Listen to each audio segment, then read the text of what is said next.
اگر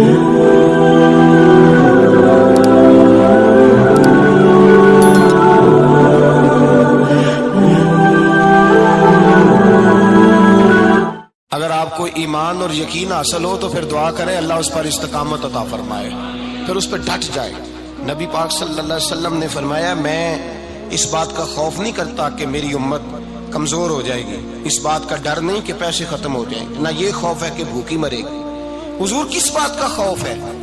تو نبی پاک نے فرمایا خوف یہ ہے کہ ان کا یقین کمزور ہو جائے گا۔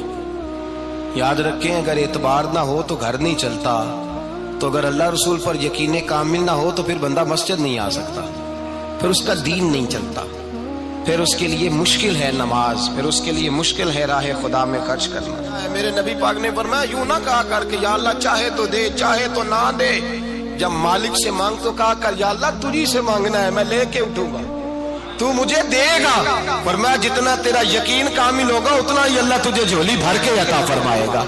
کمزور سا مسلمان، لڑکھڑاتا سا مسلمان دیکھتا ہوں کرتا ہوں، اور یہ بھی نہ دیکھا کریں بھائی ایمان یقین کو استقامت کے درجے پہ لیں، یہ نہ دیکھا کریں کہ وہ کیسے دے گا، وہ کسی وسیلے کا محتاج نہیں ہے، وسیلے کو پسند کرتا ہے، پر وسیلے کا محتاج وہ بغیر وسیلے کے بھی دے دیتا ہے۔ ہر آدمی ماں باپ کے ذریعے پیدا ہوتا ہے، اگر پیدا کرنا چاہے تو جناب عیسیٰ کو بغیر باپ کے پیدا کر دیتا ہے، اگر پیدا کرنا چاہے تو حضرت آدم کو بغیر ماں اور باپ کے پیدا کر دیتا ہے۔ جب یقین رکھیں، یقین قرآن مجید پڑھیے، حضرت موسیٰ علیہ السلام فرعون کے دربار میں کھڑے ہیں، چاروں جانب دشمن ہی دشمن ہے، جادوگر آ گئے، انہوں نے سانپ چھوڑے، حضرت موسیٰ کے ہاتھ میں ڈنڈا تھا، حضرت موسیٰ کہتے ہیں یا اللہ کیا کروں؟ تو اللہ تعالیٰ نے فرمایا اپنا عصا پھینک دو۔ کہنا چاہیے تھا نا کہ یا اللہ ایک ہی تو شے ہے، اتنے سانپ ہے، بچانے کے لیے ڈنڈا ہے وہ پھینک دوں؟ ڈنڈا پھینکا جاتا ہے، سانپ کو دیکھ کر کے قابو کیا جاتا ہے۔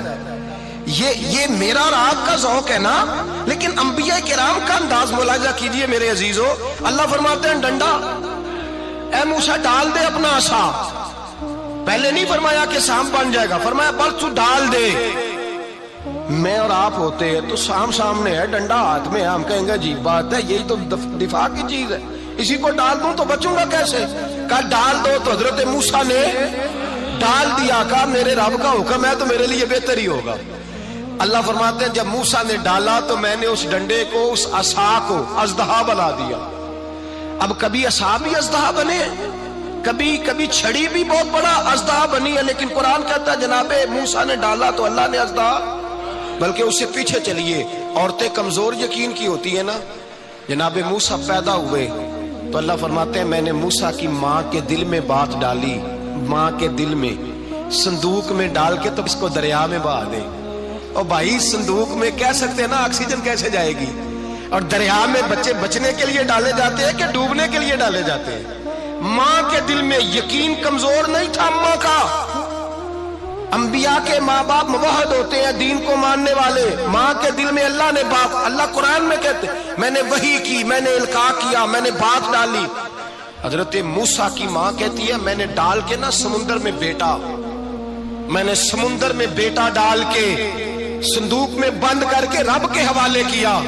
آپ فرماتے ہیں میرے مالک کا بھروسہ کیا تو پھر میرے مالک کا کام دیکھو، کمال دیکھو، میں نے دریا میں ڈالا، اللہ نے فرعون کے گھر میں میرے بیٹے کی پرورش کرا دی۔ یہ یقین کہ حضرت موسیٰ کے پاس قوم آئی، قرآن پڑھیے، کہ جناب پانی چاہیے، وَإِذِ اسْتَسْقَىٰ مُوسَىٰ لِقَوْمِهِ، موسیٰ نے اپنی قوم کے لیے پانی مانگا، ہم نے کہا فَانْفَجَرَتْ مِنْهُ اثْنَتَا عَشَرَةَ عَيْنًا، اپنا ڈنڈا پتھر پہ مارو۔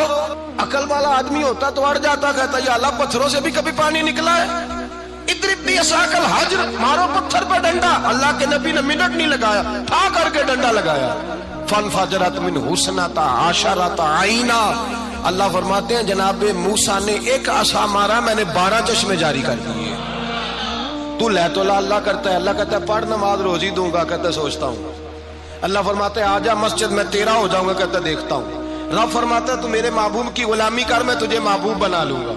تو کہتا ہے تھوڑا بڑا ہو کے داڑھی رکھنی نہیں، ابھی سیانا ہو کے میں ذرا سرٹیفکیٹ لے لوں اسرائیل سے کہ کتنے سالوں کے بعد آئیں گے، پھر شروع کروں گا۔ پروگرام بنا رہا ہے، ابھی تو ارادے میں ہے۔ اللہ کے پیغمبر کا ڈنڈا، اور اس سے زیادہ آگے بات ہو گئی، پیچھے فوج لگی ہوئی ہے فرعون کی، مجمع ہے، ہزاروں لاکھوں کا لشکر لے کے، تلواریں نیزے، فرعون پیچھے، آگے دریا آ گیا۔ حضرت موسیٰ علیہ السلام کھڑے ہیں، اب کدھر جائیں؟ اللہ پاک نے فرمایا مارو ڈنڈا۔ کہاں؟ پانی پہ ڈنڈا مارو۔ اب حضرت موسیٰ علیہ السلام پانی پہ ڈنڈا مارے تو پانی ابھرے گا، اس سے زیادہ کیا ہوگا؟ پہلے پتھر پہ ڈنڈا مروایا تو پانی نکلا، اب پانی پہ ڈنڈا مروایا، فَإِذْ فَرَقْنَا بِكُمُ الْبَحْرَ فَأَنْجَيْنَاكُمْ وَأَغْرَقْنَا آلَ فِرْعَوْنَ۔ اللہ فرماتے ہیں موسیٰ نے پانی پہ ڈنڈا مارا تو میں نے پانی میں رستے بنا دیے۔ ایک جگہ ڈنڈا مارا تو پانی نکل آیا، دوسری جگہ عصا مارا تو پانی خشک ہو گیا، 12 چشمے بن گئے، 12 رستے بن گئے دریا میں سے۔ حضرت موسیٰ علیہ السلام گزر گئے اور اللہ فرماتے ہیں فرعون بھی آیا تو اسے میں نے غرق کر دیا، اور وہ کھڑا دیکھتا ہی رہ گیا کہ بنا کیا ہے۔ جب یقین کامل نصیب ہوتا ہے، اعتماد کی دولت اللہ دیتا ہے، جب انسان کو یہ انشراح صدر ہو جاتا ہے کہ میری نجات خدا کے حکم میں ہے اور رسول اللہ کے قدموں میں ہے، جب اسے یہ انشراح حاصل ہوتا ہے تو پھر نماز کا لطف آتا ہے۔ غور کیجئے کیا جملہ کہہ دیا میں نے، پھر اسے نماز کا پھر اسے نماز بوجھ نہیں بلکہ نماز نہ پڑھے تو اس پر بوجھ ہوتا ہے، پھر قرآن مجید اس کی روح کا ساتھی ہو جاتا ہے، پھر عبادات، تقوی، پرہیزگاری، پھر وہ ایک سنت کے چھوٹنے پر پریشان رہتا ہے جب یقین کی دولت نصیب ہوتی ہے۔ قرآن مجید فرقان حمید نے کہا ایمان لاؤ تو پھر ایمان پہ ڈٹ جاؤ، مسلمان بنو تو پھر اسلام پر۔ پھر یہ جو کمزوری ہے نا، یہ دیکھتے ہیں، کرتے ہیں، چلتے ہیں، ابھی کل ابھی پرسوں بہانے ہیلے، ابھی میں نماز شروع کرتا ہوں دیکھتا ہوں لا الہ الا اللہ محمد الرسول اللہ صلی اللہ علیہ، جب کسی نے کلمہ پڑھا تو اس پر پورا دین ضروری ہے، پورا۔ اب وہ یہ نہیں کہہ سکتا کہ تھوڑا تھوڑا کر کے آؤں گا۔ یقین کی دولت نعمت ہے۔ اللہ پاک قرآن مجید میں فرماتے ہیں ان الذین قالوا ربنا اللہ ثم استقاموا، جنہوں نے کہا کہ اللہ ہمارا رب ہے اور پھر وہ اس پر ڈٹ گئے، پھر اس پر وہ کہا تو ڈٹ گئے، کھڑے ہو گئے، نہیں اللہ ہی رب ہے، اللہ ہی دینے والا، اللہ ہی مالک، اللہ ہی ہمارا رازق ہے، رب ہی ہمارا سب کچھ۔ جب ڈٹ گئے تو فرمایا تتنزل علیہم الملائکہ، پھر میں ان کی مدد کے لیے آسمان سے فرشتوں کا نزول فرمایا کرتا ہوں۔ فرشتے کیا کہتے ہیں؟ اللہ تخافوا ولا تحزنوا، غم نہ کرنا، خوف نہ کھانا، وابشروا بالجنۃ التی کنتم توعدون، ہم تو تمہیں اللہ تبارک و تعالیٰ کی اس جنت کی خوشخبری دینے آئے ہیں جس کا رب نے تمہارے ساتھ وعدہ کیا ہوا ہے۔ پھر فرشتوں کا نزول ہوتا ہے، لیکن شرط کیا ہے کہ ایمان لائے، اور پھر ایمان پر پھر یہ نہ سوچے کہ وہ کس طرح دے گا، وہ کیسے عطا کرے گا، وہ میری مدد کس طرح کرے گا، نظام کیسے چلے، ڈٹ جائے، کہے میرے اللہ کا حکم ہے تو میں نے حلال ہی کھانا ہے، میرے رب کا حکم ہے تو میں نے تھوڑے پہ ہی گزارا کرنا ہے، میرے مالک کا حکم ہے تو میں نے اپنی جیب دیکھنی یا دوسرے کی نہیں دیکھنی، میرے رب کا حکم ہے تو میں نے اس کی اطاعت میں رہنا۔ جب ڈٹ جائے گا اللہ کے احکامات پر، جب ڈٹ جائے گا تو اللہ فرماتا ہے پھر میں تیری مدد کے لیے فرشتوں کا نزول کروں گا۔ نبی پاک صلی اللہ علیہ وسلم نے فرمایا 2 دولتیں اگر کسی کو اللہ دے دے تو سمجھے اللہ نے اسے دنیا کی سب سے زیادہ دولت عطا فرما دی۔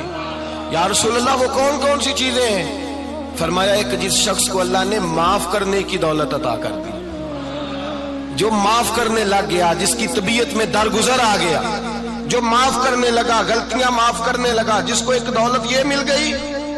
اور دوسرا میرے مصطفیٰ نے فرمایا جسے اللہ نے یقین کی دولت عطا فرما دی، جس کو یہ 2 دولتیں مل جائیں، ایک درگزر کرنا، دوسرا رب رسول پہ یقین کامل رکھنا، اسے کائنات کی ہر شے مل گئی۔ میرے نبی پاک نے فرمایا جب بھی دعا مانگو خدا سے یہ 2 نعمتیں مانگا کرو، عرض کیا کرو اے اللہ درگزر کی دولت عطا فرما، اے اللہ تو ہمیں یقین کی دولت عطا فرما، ایمان کی قوت اور پختگی نصیب فرما۔ میرے بھائی حضور نے فرمایا مانگ کے لو۔ کمزور ایمان والا شخص کسی کام کا نہیں ہوتا۔ جس آدمی کے ذہن میں شک کا بیج ایک دفعہ جنم لیتا ہے وہ آدمی تو غلام سے بدتر ہے، بے کیف سجدہ، روٹھی روٹھی سی عبادت، اس کی زندگی کیفیات سے خالی ہے۔ جس شخص کو پتہ چل جائے نا لوگ میرے مخالف ہیں، اس کا تو سجن رہتا ہی کوئی نہیں۔